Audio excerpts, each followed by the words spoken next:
नमस्कार विद्यार्थी मित्रांनो. आपण जर बॅच पाहायला सुरुवात करणार असाल तर तुम्हा सगळ्यांना मला काही बेसिक इन्स्ट्रक्शन्स द्यायचे आहेत. सगळ्यात महत्त्वाची गोष्ट काय, ही बॅच जी आहे तुम्ही परचेस केल्याच्या नंतर कंटेंट सेक्शन मध्ये तुम्ही जर गेलात तर कंटेंट सेक्शन मध्ये तुम्हाला 3 पीडीएफ दिसतील. त्या 3 पीडीएफ तुम्ही डाउनलोड करा. पहिली गोष्ट, एक जी पीडीएफ आहे ती राईट टू इन्फॉर्मेशन कायद्याची आहे. दुसरी जी आहे ती लोकसेवा हक्क कायद्याची आहे. आणि तिसरी जी पीडीएफ आहे ती राईट टू इन्फॉर्मेशन कायदा आणि लोकसेवा हक्क कायदा असं दोन्ही कायद्याचं कंपॅरिझन मी या 3 पीडीएफ मध्ये केलेलं आहे. ठीक आहे. त्यानंतर एक दुसरी महत्त्वाची गोष्ट काय की तुम्ही ही बॅच पाहायला सुरुवात करताना 2 हायलायटर वापरा. एक लाल पेन वापरा, एक निळा पेन आणि एक हायलायटर वापरा. मी ज्या ज्या ठिकाणी तुम्हाला हायलायटर वापरा म्हणून सांगेल त्या ठिकाणी तुम्ही ती गोष्ट हायलाइट करायची आहे. आणि आणखी एक महत्त्वाची गोष्ट म्हणजे काय की मी यामध्ये काही कलमांची ग्रुपिंग्स केलेले आहेत. लक्षात आलं? म्हणजे आपण जे कायदे पाठ करणार आहोत ना, ते कायद्याची कलम ग्रुप मध्ये आपण पाठ करणार आहोत. समजा 1 आणि 2 कलम सोबत मी सांगेल तुम्हाला पाठ करा, किंवा मग 3, 4, 5 अशा प्रकारे सांगेल. असं तुम्ही ग्रुपमध्ये मी जेव्हा सांगेल तेव्हा ती 3 ग्रुपची ट्रिक तुम्ही तिथे सोबत लिहायची आणि तुम्ही त्या लाल पेनने वगैरे ती ट्रिक तिथे लिहा, म्हणजे तुम्हाला पाठांतराला सोपं होईल. आणि बॅच परचेस केल्याच्या नंतर तुम्हाला खाली टेलिग्रामची लिंक दिलेली आहे मित्रांनो मी. तर ती टेलिग्रामची जी लिंक आहे त्या प्रॉब्लेम सॉल्व्हिंगची बॅचची, मग त्याच्यामध्ये तुम्हाला जर काही अडचणी आल्या तर तुम्ही त्या अडचणी मला तिथे विचारू शकता. ठीक आहे. आता आपण कसल्याही प्रकारचा वेळ न दवडता डायरेक्ट आपण शिकायला सुरुवात करू. तर मित्रांनो, राईट टू इन्फॉर्मेशन कायदा जो आहे तो परीक्षेच्या दृष्टीने अतिशय महत्वाचा आहे. आणि आपली गट क ची आणि ब ची जी मुख्य परीक्षा आहे, ब ची आता एक महिनाभर राहिलेला आहे आणि क ची देखील परीक्षा आता मुख्य परीक्षेनंतर होणार आहे. त्या दोन्ही परीक्षेसाठी महत्वाचा आहे. लक्षात घ्या मित्रांनो, जो माहितीचा अधिकार आहे तो 2005 चा कायदा आहे. लक्षात आलं तुम्हाला? हे लक्षात ठेवायचं. कधीचा कायदा तो? 2005 चा. त्यामध्ये एकूण कलम किती रे? 31 कलम आहे. आणि प्रकरण किती तर 6. मग आता हे कसं लक्षात ठेवायचं? 6 पंचे किती असतं? 30 असतं. बरोबर. मग इथं काय करायचं? 6 पंचे 30 नाही म्हणायचं, तर 6 पंचे 31 म्हणायचं. लक्षात आलं तुम्हाला? 6 पंचे 31, 6 प्रकरण आणि 31 कलम. ठीक आहे. आता त्यानंतर अनुसूची किती तर 2. लक्षात आलं तुम्हाला? अनुसूची किती? 2. मग आता ह्या 2 अनुसूची कशा लक्षात ठेवायच्या? पहिली अनुसूची ही शपथ बद्दल आहे, बरोबर. आणि दुसरी जी आहे त्या गुप्त संघटनाबद्दल आहे. किती संघटना आहेत रे? त्या 27 प्रकारच्या संघटना आहेत. लक्षात आलं काय? एक तर शपथ पहिल्यामध्ये होत सगळ्यांची, आणि त्यानंतर गुप्त संघटना. तर हे 2 शेड्यूल तुम्ही कसं लक्षात ठेवायचं की मी शपथ ही गोष्ट कोणाला सांगणार नाही, मी गुप्त ठेवीन. काय म्हणायचं? मी ही गोष्ट शपथ कोणाला सांगणार नाही, मी ही गोष्ट गुप्त ठेवीन. अशा प्रकारे तुम्ही हे लक्षात ठेवायचं आहे. ठीक आहे. पुढे जाऊया. त्यानंतर मित्रांनो, हे जो कायदा आहे ना, त्या कायद्याचा उद्देश काय? राईट टू इन्फॉर्मेशन कायदा म्हणजे काय? सरकारमध्ये अधिकारी लोक जे काही कामकाज करतात ना, त्या कामकाजाची माहिती सर्वसामान्य नागरिकांना मिळावी यासाठी या उद्देशाने हा कायदा केलेला आहे. ठीक आहे. मग आता ह्याचा उद्देश काय? एक तर कामकाजामध्ये पारदर्शकता तयार करायची म्हणजे असली पाहिजे, आणि उत्तरदायित्व म्हणजे ज्या कामाप्रती त्या अधिकाऱ्यांची अकाउंटेबिलिटी काय आहे ते इस्टॅब्लिश करण्यासाठी हा कायदा करण्यात आला आहे. दुसरी गोष्ट, नागरिकांना माहिती मिळाली पाहिजे सगळी, जे ते मागतील ते. तिसरी गोष्ट, केंद्रीय आणि राज्य आयोगाची स्थापना या ठिकाणी करायचा देखील उद्देश आहे. चौथी महत्वाची गोष्ट काय? भ्रष्टाचाराला आळा घालायचा आहे. त्यानंतर शासनाचं जे कामकाज असते ते कामकाजाचा कार्यक्रम आखण्याचा देखील उद्देश या ठिकाणी आहे. आणि संवेदनशील जी माहिती आहे त्या माहितीची गोपनीयता राखण्यासाठी हा कायद्याचा उद्देश आहे. लक्षात ठेवा. काय पहिलं काय ठेवा? एक तर पारदर्शकता, उत्तरदायित्व. दुसरी गोष्ट, नागरिकांना माहिती द्यायची. तिसरी गोष्ट, केंद्र आणि राज्य माहिती आयोगाची स्थापना करायची. चौथी गोष्ट, भ्रष्टाचाराला आळा. पाचवी गोष्ट, कामकाज आणि गोपनीयता. लक्षात आलं तुम्हाला? ठीक आहे. पुढे जाऊया मित्रांनो. हा जो कायदा आहे याच्यामध्ये मी काय म्हणलं तुम्हाला की 6 प्रकरण आहेत. ठीक आहे. मग आता पहिलं जे प्रकरण आहे, पहिलं, बरोबर, तर ते पहिलं प्रकरण आहे कायद्याची माहिती. कायद्याची बेसिक माहिती बद्दल पहिलं प्रकरण आहे. ठीक आहे. इथं कायद्याची बेसिक माहिती, बरोबर, असं लक्षात ठेव. असं आहे ते. ठीक आहे. आता कलम पहिलं आणि दुसरं जे आहे का, हे पहिल्या प्रकरणात येतं. ठीक आहे. पहिल्या प्रकरणामध्ये 1 आणि 2. 1 आणि 2 मी तुम्हाला शेवटी सांगतो हे सगळे प्रकरण किती आणि त्यांचे कलम किती. आता पहिल्यामध्ये काय, ह्या कलमाचं नाव काय रे, माहितीचा अधिकार 2005 चा. मग अगोदर 2005 ला जेव्हा कायदा हा तयार केला त्यावेळेस हा जम्मू काश्मीरला लागू होता का, नव्हता. मग 2019 ला कायद्यामध्ये अमेंडमेंट केली आणि 2019 ला हा कायदा संपूर्ण भारताला लागू करण्यात आला. मी काय लिहिलं इथं, संपूर्ण भारताला लागू करण्यात आलेला आहे. लक्षात आलं. व्याप्ती संपूर्ण भारत आणि 2005 चा कायदा. ठीक आहे, पुढे जाऊया.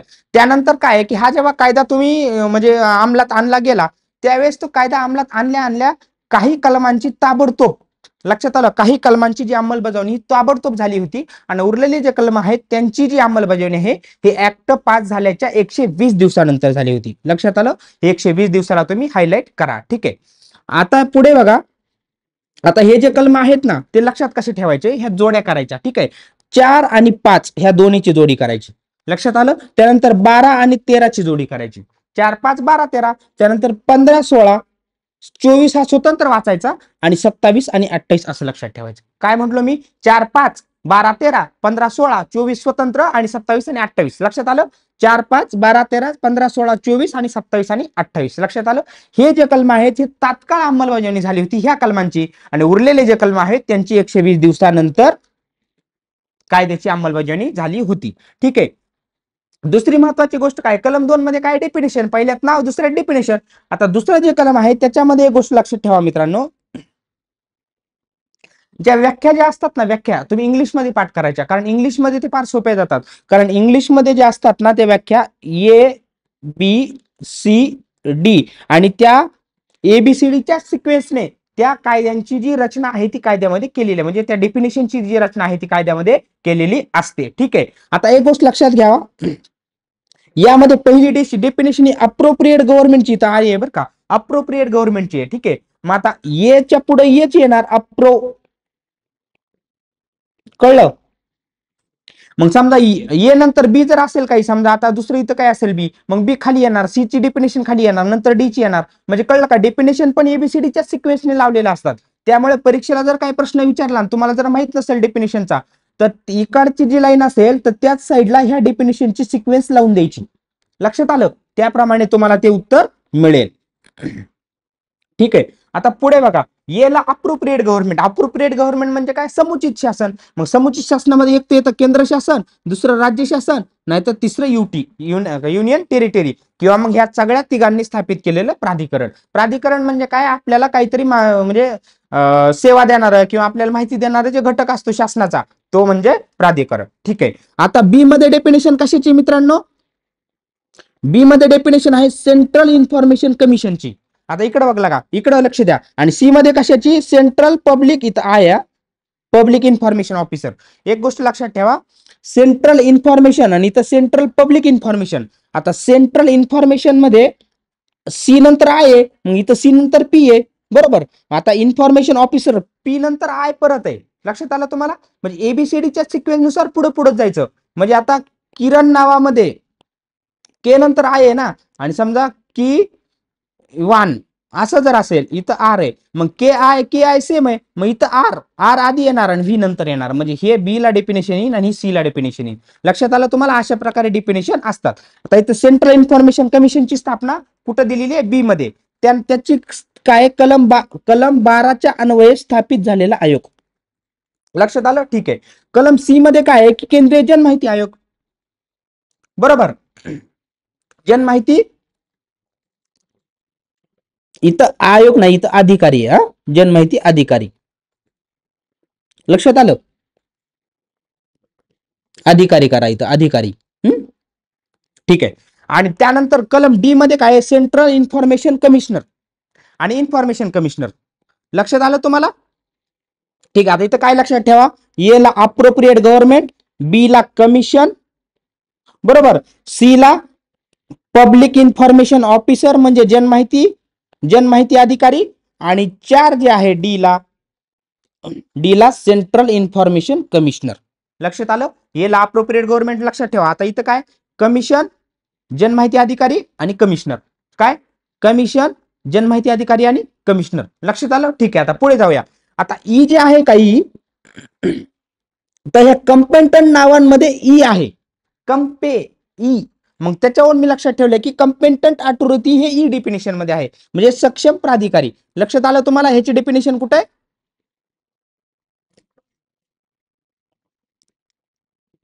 ठीक आहे. मग काय असतं की सक्षम प्राधिकारी म्हणजे काय, की एखादी माहिती मागण्यासाठी जो अधिकारी असतो ना, तो नेमका कोण आहे. आता समजा आपल्या लोकसभाबद्दल आणि विधानसभेबद्दल जर माहिती पाहिजे असेल तर ह्या दोन्हीचा सक्षम प्राधिकारी कोण आहे? अध्यक्ष म्हणजे स्पीकर. लक्षात आलं? बरोबर. त्यानंतर राज्यसभा आणि विधान परिषद बद्दल कोण आहे? सभापती म्हणजे चेअरमन. त्यानंतर सर्वोच्च न्यायालयाचा सुप्रीम कोर्टचा जज चीफ जस्टिस. कळलं? त्यानंतर संविधानाद्वारे घटित प्राधिकरण राष्ट्रपती किंवा राज्यपाल. लक्षात आलं? ठीक आहे. त्यानंतर चौथी महत्वाची म्हणजे हे 4-5 इथं आहे, संविधानाच्या कलम 239 अन्वये नियुक्त प्रशासक. हे 5 गोष्टी लक्षात ठेवा. एक तर लोकसभा, राज्यसभा, सर्वोच्च न्यायालय आणि संविधानात कॉन्स्टिट्युशनल स्थापित झालेली बॉडी. समजा आता कोणती? युपीएससी आहे, नंतर एमपीएससी आहे, ह्या घटनेने स्थापन झालेल्या संस्था आहेत ना रे. ठीक आहे. त्यानंतर संविधानाच्या कलम 239 अन्वये नियुक्त प्रशासक. ठीक आहे. हे असं आपण लक्षात ठेवायचं. काय मी सांगितलं तुम्हाला? कंपेटंट अथॉरिटी, कंपेंट ई, ई मध्ये ई आहे. कळलं? Campaign E. लक्षात आलं? ठीक आहे. पुढे जाऊया. आता एफ कसं लक्षात ठेवायचं? एफ म्हणजे आता एफ आणि इथं काय इन्फॉर्मेशन आहे. तर एफ ला एफ आय एन, फिन असं लक्षात ठेवायचं. फिन. Fin, F in. लक्षात आलं? एफ ला काय? इन. इन म्हणजे इन्फॉर्मेशन. मग आता इन्फॉर्मेशन मध्ये काय येतं? आपण कुठल्या प्रकारची माहिती मागू शकतो? काय?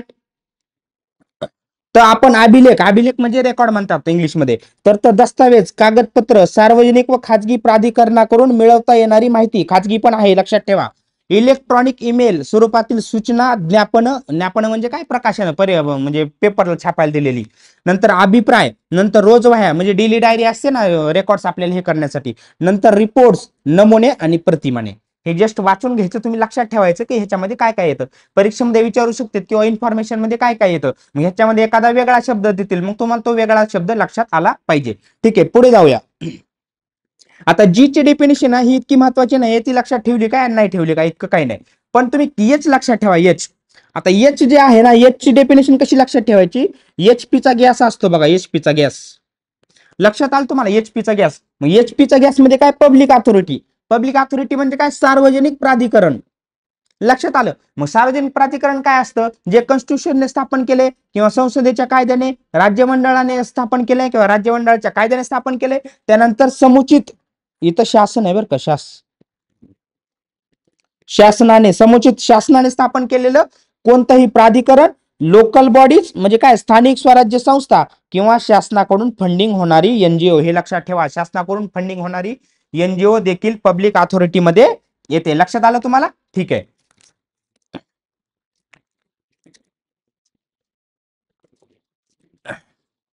आणखी आता पुढे काय इथं कळलं का? एच, एचपीचं कसं लक्षात ठेवायचं? एच, एच म्हणजे पब्लिक अथॉरिटी. मग पब्लिक अथॉरिटी मध्ये संविधान, संसद, राज्य विधिमंडळ, समुचित शासनाने स्थापन केलेलं कोणतंही प्राधिकरण, त्याच्यामध्ये मग लोकल बॉडी पण आल्या आणि गव्हर्नमेंट फंडिंग मिळवणाऱ्या एनजीओ पण आल्या. ठीक आहे. पुढे जाऊया. तर आता आय, आय कसं लक्षात ठेवायचं मित्रांनो? आय, आय ला काय आहे? रेकॉर्डची डेफिनेशन आहे. बरोबर. मग आय आर, इंटरनॅशनल रिलेशन असं लक्षात ठेवलं होतं मी. आपण नाही का म्हणत मी आय चा अभ्यास करतो, युपीसीचे पोरं, एमपीसीचे पोरं. मग ते इंटरनॅशनल रिलेशन असं लक्षात ठेवायचं. कळलं तुम्हाला? काय? International relation. मग आता आय ला काय म्हणायचं? रेकॉर्ड. ठीक आहे. मग रेकॉर्ड मध्ये काय काय येणार? मग दस्तावेज येणार. बरोबर. मग ती एक हस्तलिखित असेल किंवा फाईल असेल. रेकॉर्ड कुठला बी, हाताने लिहिलेला किंवा फाईल फॉर्म मध्ये. मग तो मायक्रोफिल्म असेल किंवा मायक्रोफिश असेल, मायक्रो कॅची म्हणतात त्याला नाही का, छोट्या छोट्या फाईल्स असतात.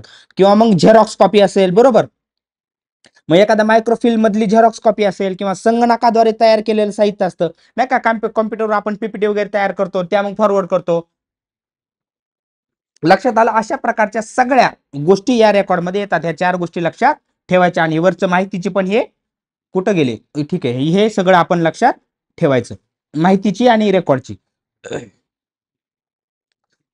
आता जे ची डेफिनेशन जी आहे ना मित्रांनो, जे ची, आता जे ची डेफिनेशन कशाला लक्षात ठेवायची? समजा आता मी ऍग्रिकल्चर कॉलेजला होतो आणि मग जो माझा कॉलेजला आमचे जे ज्युनियर असायचे, मग मी काय करायचो, ज्युनियरचा नंबर जे आर असं म्हणजे समजा माझा मित्र ज्युनियर आहे किरण नावाचा, तर मग मी ज्युनियर किरण असं नंबर सेव्ह करायचो.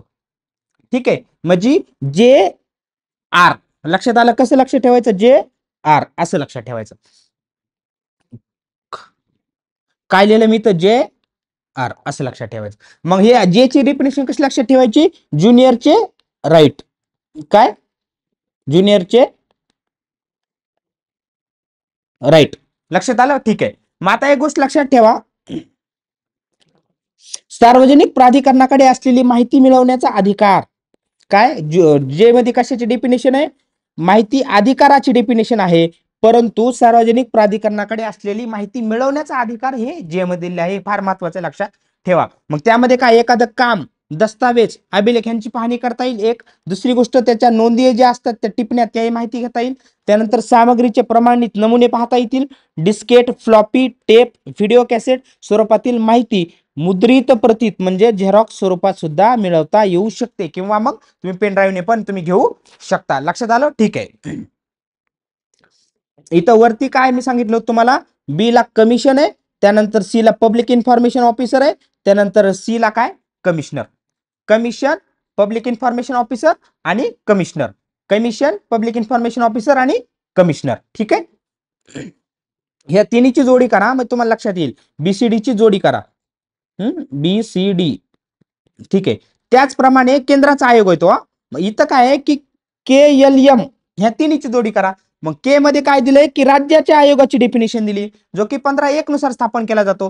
त्यानंतर आय मध्ये जे दिली ही स्टेट इन्फॉर्मेशन कमिशनरची डेफिनेशन दिली, लक्षात आलं. आणि त्यानंतर एम मध्ये स्टेट PIO ची डेफिनेशन म्हणजे राज्य जनमाहिती अधिकाऱ्याची डेफिनेशन दिलेली आहे. एक गोष्ट लक्षात ठेवा, तिथं कमिशन आहे, नंतर PIO आहे आणि नंतर काय कमिशनर आहे. इथं काय आहे, कमिशन आहे, कमिशनर आणि PIO. म्हणजे PIO तिथं 2 नंबरला आहे, पण इथं 3 नंबरला आहे. लक्षात ठेवलं, KLM असं या तिन्हीची जोडी करून आणि त्या तिन्ही जोडी करून हे लक्षात ठेवायचं. ठीक आहे, पुढे जाऊया. आता एन आहे का, एन, एन मध्ये काय आहे, एन मध्ये डेफिनेशन ही जी आहे ही थर्ड पार्टीची डेफिनेशन आहे. लक्षात आलं.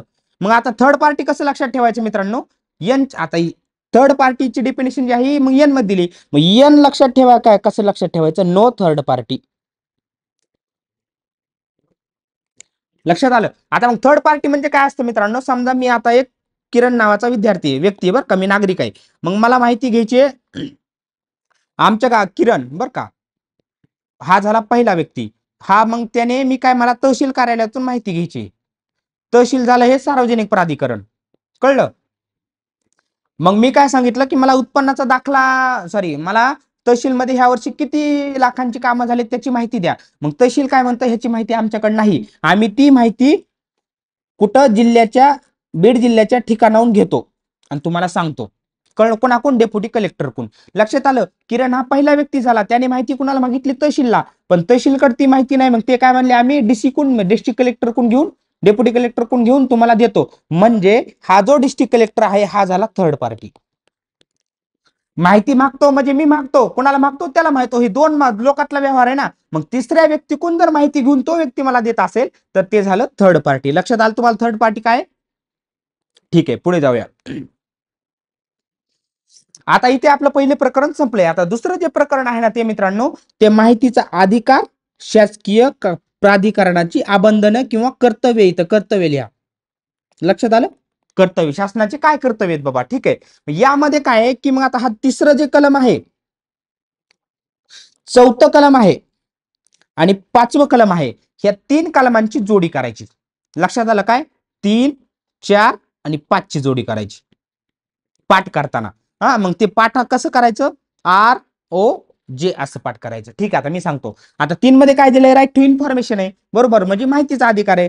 त्यानंतर 4 मध्ये काय दिलंय, सार्वजनिक प्राधिकरणावरील आबंधन किंवा कर्तव्य किंवा ऑब्लिगेशन्स, कर्तव्य किंवा ऑब्लिगेशन्स. आणि 5 मध्ये काय डेफिनेशन, डेफिनेशन 5 मध्ये हे जन माहिती अधिकाऱ्याला डिजिग्नेशन करणं, म्हणजे तुम्हाला एखाद्या कार्यालयामध्ये कुठला माहिती अधिकारी माहिती देणार आहे बाबा तो डिजिग्नेट तर करावं लागेल. उद्या तुम्ही अधिकारी झाले, समजा तुम्ही तहसीलमध्ये अधिकारी झाले, तर मग तहसीलमध्ये एक सेपरेट टेबल असा असेल की तो माहिती अधिकारी म्हणून काम करेल. मग तहसीलदार काय करेल की किरण नावाचा विद्यार्थी हा क्लर्क आहे आणि त्या क्लर्क आहे तो तिथे तुम्हाला माहिती देऊ शकतो, असं डेजिग्नेशन तर द्यावं लागेल की माहितीचा अधिकारी कोण आहे बाबा तुम्हाला तहसील मधली माहिती देण्यासाठी. ठीक आहे, पुढे जाऊया. तर आता 3 मध्ये काय म्हटलं मी, माहितीचा अधिकार आहे. मग आता हे आर म्हणजे काय, राईट टू इन्फॉर्मेशन, ओ म्हणजे ऑब्लिगेशन आणि जे म्हणजे काय, जन माहिती अधिकाऱ्याची नियुक्ती. लक्षात आलं तुम्हाला, जन माहिती अधिकाऱ्याची नियुक्ती. ठीक आहे.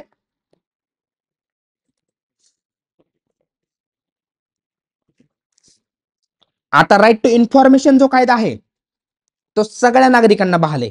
कळलं. दुसरी गोष्ट, ओनली इंडियन सिटीजन, फॉरेनला आहे का रे, बाहेरच्या देशातल्या नागरिकांना आपल्या देशात येऊन माहिती घेता येत नाही.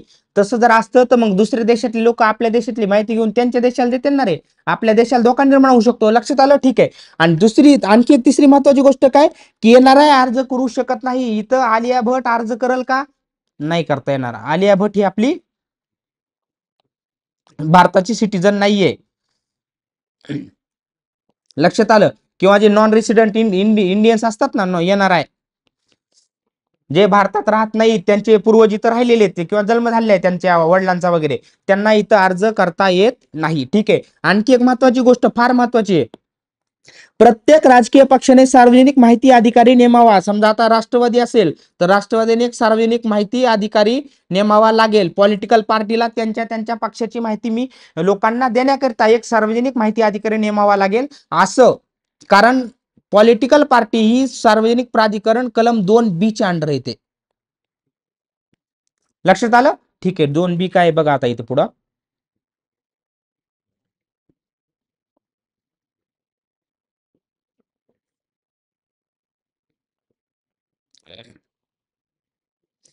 एच मध्ये, बी नाही ते एच आहे. बी नाही तर 2H आहे इथं, 2H करा रे प्लीज. 2H लिहा इथं, 2H. एच मध्ये मी काय म्हणलं, एचपीचा गॅस म्हणजे प्राधिकरण, पब्लिक अथॉरिटी. लक्षात आलं. ठीक आहे. आता पुढे जाऊया. मी काय म्हणलं, एक तर नागरिकांना असेल, फॉरेन नागरिकांना नसेल, एनआरआयला करता येणार नाही, आणि त्यानंतर पॉलिटिकल पार्टीला तो लागू असेल. आणि इथं 2H करा. 2H इथं एच. ठीक आहे. आणि ही मग जे काय की पॉलिटिकल पार्टी ही सार्वजनिक प्राधिकरणाच्या डेफिनेशन मध्ये येते. हे कधी सांगितलं, Subhashchandra Agrawal versus Indian National Congress व 5 पक्षाच्या खटल्यामध्ये सांगितलं. लक्षात आलं. हा एकदा खटला तुम्ही सर्च करून बघा बरं का. ठीक आहे. या खटल्यामध्ये सांगितलेलं आहे. ठीक आहे. त्यानंतर आता कलम 4 मध्ये काय आहे की सार्वजनिक प्राधिकरणाची काय कर्तव्य आहेत बाबा, त्यांचं ऑब्लिगेशन काय आहे, त्यांच्यावरती काय आबंधन आहेत. बरोबर. मग प्राधिकरणाचं काय आहे, कर्तव्य. ठीक आहे. मग तो काय, सार्वजनिक प्राधिकरण काय करेल की सगळे जे रेकॉर्ड आहेत सगळे त्यांच्याकडे असलेले ते एक तर सूचीबद्ध करायचे म्हणजे इंडेक्स करायचे किंवा त्यांच्या नोंदी करायच्या, निर्देश सूची तयार करायची म्हणजे इंडेक्स तयार करायचा, त्यांचं सगळं कॉम्प्युटरायझेशन करायचं, सगळ्या नोंदी कॉम्प्युटरवर फीड करायच्या. त्यानंतर हा अधिनियम, समजा हा 2005चा अधिनियम आहे ना, तर हा 2005च्या अधिनियम तयार झाल्याच्या नंतर 120 दिवसाच्या आत सगळं करायचं. कधी, मग खालच्या गोष्टी करायच्या, एक तर रचना, कार्य, कर्तव्य, तपशील, त्यानंतर त्या प्राधिकरणाचा, मग अधिकारी व कर्मचारी यांची कर्तव्य. ठीक आहे. इथं कर्तव्य. त्यानंतर निर्णय घेण्याची कार्यपद्धती व पर्यवेक्षण प्रणाली, त्यानंतर आणि कार्याच्या अंमलबजावणीसाठी मानक, असे वेगवेगळे 17 प्रकारचे जे मुद्दे आहेत, ह्या 17 प्रकारचे मुद्दे या सार्वजनिक प्राधिकरणाच्या कर्तव्यामध्ये येतात. लक्षात आलं. काय ROJ लक्षात ठेवायचं इथं, 3, 4 आणि 5. आर म्हणजे राईट टू इन्फॉर्मेशन, 4 मध्ये ऑब्लिगेशन आणि 5 मध्ये जनमाहिती अधिकारी. म्हणजे काय की एखाद्या कार्यालयात नेमकं काय माहिती दिली पाहिजे बाबा, असे जनरल जे स्टेटमेंट आहेत, असे 17 प्रकारचे मुद्दे या ठिकाणी सार्वजनिक प्राधिकरणाच्या कर्तव्यामध्ये येतात. लक्षात आलं. ठीक आहे. आणि अशी जी सर्व जी माहिती आहे ही वेळोवेळी त्यांना प्रसिद्ध करणं बंधनकारक आहे.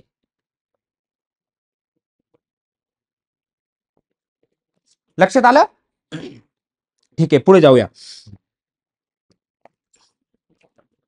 आता काय आहे की कलम जे 5 आहे, मी काय म्हणलो, ROJ लक्षात ठेवा ना, जे जे म्हणजे जनमाहिती अधिकारी. आता प्राधिकरणाची कर्तव्य झाली, कुठलाही जो कायदा असतो ना मित्रांनो तो सिक्वेन्स मध्ये असतो. मग आता काय राईट टू इन्फॉर्मेशन झालं म्हणजे माहितीचा अधिकार लोकांना दिला, त्यानंतर मग सार्वजनिक प्राधिकरणाने त्यांचं काम करायचं, त्यानंतर म्हणजे काय जनमाहिती अधिकाऱ्यांनी त्यांचं नियुक्ती करायची. आता ठीक आहे, आता तहसीलमध्ये मग काय आहे, समजा एखादा व्यक्ती हा जनमाहिती अधिकारी म्हणून नियुक्त कोण करणार, तहसीलदार करणार. हे जस्ट उदाहरण दाखल तुम्ही लक्षात घ्या.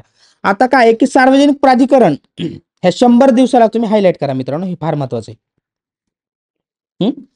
सार्वजनिक प्राधिकार 100 दिवसाच्या आत केंद्रीय व राज्य जनमाहिती अधिकारी पदनिर्देशित करेल. ठीक आहे. त्यानंतर केंद्रीय व राज्य माहिती जनमाहिती अधिकाऱ्यांना माहिती पाठवण्यासाठी समजा आता राज्याच्या लेवलला जर अधिकाऱ्यांनी माहिती मागितली तर उपविभागीय उपजिल्हा केंद्रावर सहाय्यक केंद्रीय व राज्य सहाय्यक जनमाहिती अधिकाऱ्याची देखील नियुक्ती. कळलं? वरच्या आयोगाला खालच्या लोकांनी माहिती तर द्यायला पाहिजे, मग खालच्या लोकांनी पण उपविभागीय आणि उपजिल्हा स्तरावरती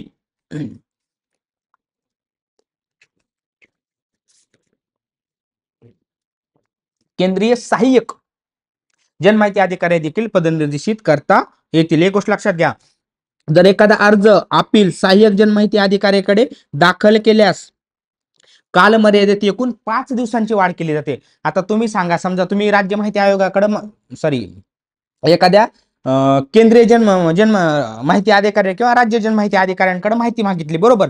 मग त्याच्याकडे ती माहिती नाहीये, मग त्याने त्या खालच्या विभागीय अधिकाऱ्याला सांगितले की ही माहिती मला द्यावा तुम्ही काढून. मग ती माहिती परत यायला जायला तर वेळ तर लागेल ना. लक्षात आलं तुम्हाला? वेळ लागणार ना, कारण त्याच्याकडून माहिती घ्यायला वेळ लागेल. मग तो वेळ किती दिलाय मित्रांनो इथं, हे 5 तुम्ही लक्षात ठेवा. ह्या 5 ला हायलाइट करायचं. काय? 5 ला हायलाइट करायचं. ठीक आहे. त्यानंतर जनमाहिती अधिकारी जो आहे, जो व्हॉटेवर कोण असेल तो माहिती मागणाऱ्या व्यक्तीला सहाय्य करेल, त्याला मदत करणं बंधनकारक आहे व माहिती अधिकारी इतर कोणत्याही अधिकाऱ्याचे सहाय्य घेईल. कळलं? समजा आता त्या माहिती अधिकारीकडे ती माहिती नाही आहे, नागरिकांनी ती माहिती मागितली, मग तो काय करणार, इतर अधिकाऱ्यांचं देखील सहाय्य घेईल आणि त्याला ती माहिती देईल. ठीक आहे, पुढे जाऊया. आता मी काय म्हणलं होतं की तुम्हाला ग्रुपिंग करा, मग आपण काय केलं, पहिल्यामध्ये नाव, दुसऱ्यामध्ये डिफिनेशन, तिसरा चौथा पाचव्याचा एक ग्रुप केला. आता 6व्याचा आणि 7व्याचा ग्रुप करायचा आहे. लक्षात आलं? ह्या 3 मध्ये काय ROJ लक्षात ठेवलं. आता इथे 6 आणि 7. 6 मध्ये काय आहे की माहितीचा अधिकाराचा अर्ज करायची प्रोसिजर आहे. लक्षात आलं तुम्हाला? अर्ज. मग आता काय आहे की अर्ज 6 मध्ये अर्ज आणि 7 मध्ये अर्जावर सुनावणी, असं लक्षात ठेवा. काय? 6 मध्ये अर्ज आणि 7 मध्ये अर्जावर सुनावणी किंवा अर्ज निकाली काढायचा. 6 मध्ये अर्ज करायचा, 7 मध्ये अर्ज निकाली काढायचा. लक्षात आलं? ठीक आहे, पुढे जाऊया.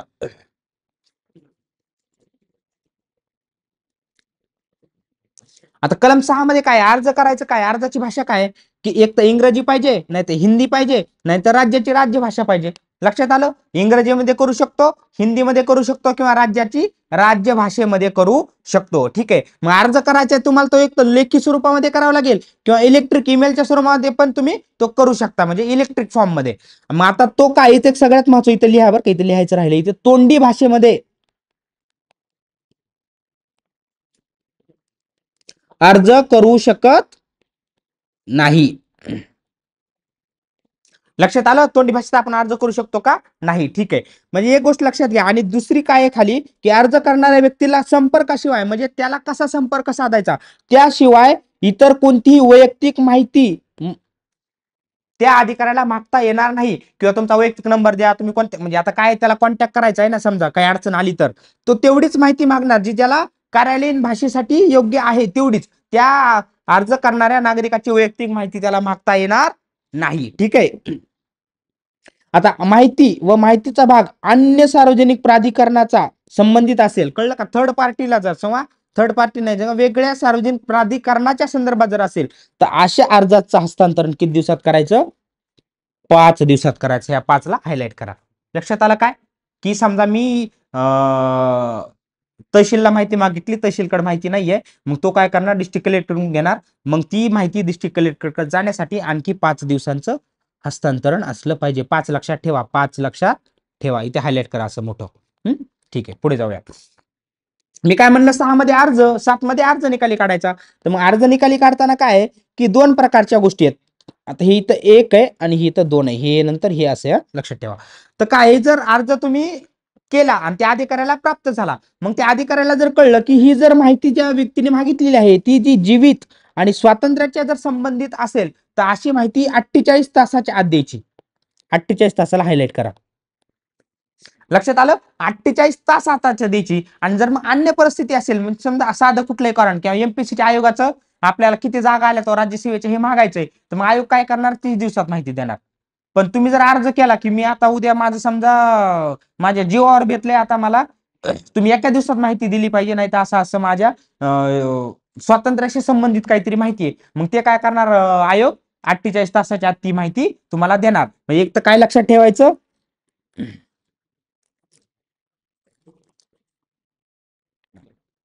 इथं काय लक्षात ठेवायचं, दोन गोष्टी लक्षात ठेवा.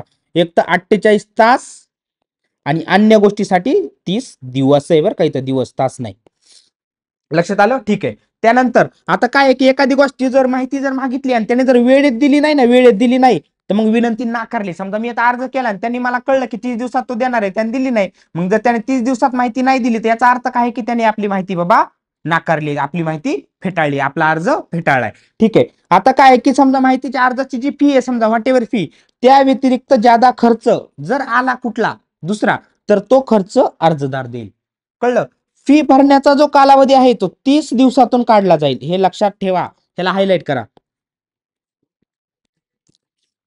कळलं तुम्हाला? 30 दिवसातून काढला जाईल.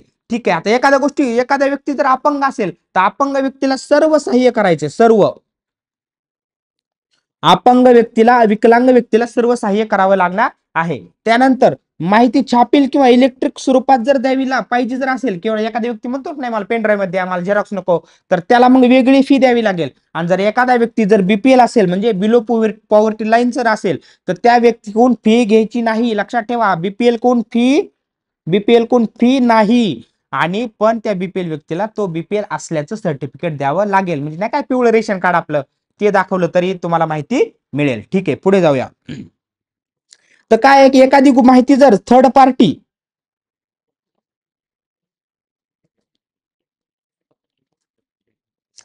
तर समजा मी अर्ज केला, अर्जाची माहिती त्या व्यक्तीकडे नाहीये, ह्या व्यक्तीकडे ए नावाच्या, आणि मग त्याने काय केलं, बी नावाच्या थर्ड पार्टीकडे ती माहिती मागितली, तर मग हा बीचं काय म्हणणं आहे समजा, तर ते निवेदन अर्जदाराला सांगण्यासाठी हा ए नावाचा व्यक्ती ते विचारात घेईल. लक्षात आलं? थर्ड पार्टी कोण जर माहिती घ्यायची असेल तर त्याचं काय म्हणणं आहे ऐकून ते घ्यावं लागेल आपल्याला, थर्ड पार्टीचं. मग त्यामुळे ती माहिती मागण्यासाठी त्याचे कोणते निवेदन विचारात घ्यायचं. ठीक आहे. आता दुसरी महत्वाची गोष्ट काय आहे, तुम्ही अर्ज केला आणि तुमचा जर अर्ज जर फेटाळला, मग ते अर्ज फेटाळला म्हणून तेवढं संपतं का नाही, मग अर्ज का फेटाळला त्याचं कारण सांगावं लागेल. मग अर्ज फेटाळल्यानंतर तुम्हाला जर पुढे अपील करायचं असेल तर अपिलाचा कालावधी सांगावा लागेल, आणि अपील प्राधिकरण कुठल्या अपीलला तुम्ही ते अपील करायचं याचं तुम्हाला तपशील ज्या अधिकाऱ्याकडे तुम्ही तो अर्ज केला आहे त्याला देणं बंधनकारक आहे. हे कोणाचं काम आहे, अर्ज फेटाळल्यानंतरच्या अधिकाऱ्याचं. लक्षात आलं? ठीक आहे. इथं काय लक्षात ठेवलं, 3 मध्ये राईट टू इन्फॉर्मेशन, ROJ, नंतर 3, 4, 5, 6 आणि 7 सोबत, 6 मध्ये अर्ज केला आणि 7 मध्ये अर्ज निकाली काढला. बरोबर. अर्ज कुठल्या भाषेत करायचा, इंग्रजी, हिंदी किंवा राज्याच्या भाषेत. लेखी असले इथं लिहा तोंडी, तोंडी, तोंडी माहिती देता येत नाही. लक्षात ठेवा, तोंडी माहिती देता येत नाही. इथं लिहा, ते लिहायचं राहिले. ओके.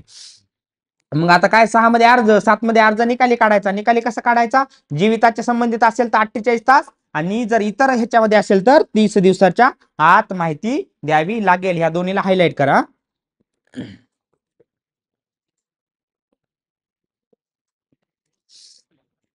ठीक आहे. बीपीएल कोण फी घ्यायची नाही, विकलांग व्यक्तीला मदत करायची. लक्षात आलं? ठीक आहे. आता मी काय म्हणलं तुम्हाला, ग्रुप करायचेत ना, तर इथे आहे 8, 9 आणि 10चा ग्रुप करा. तर हे जे 3 आहेत का, हे तीन कसे लक्षात ठेवायचे मी सांगतो.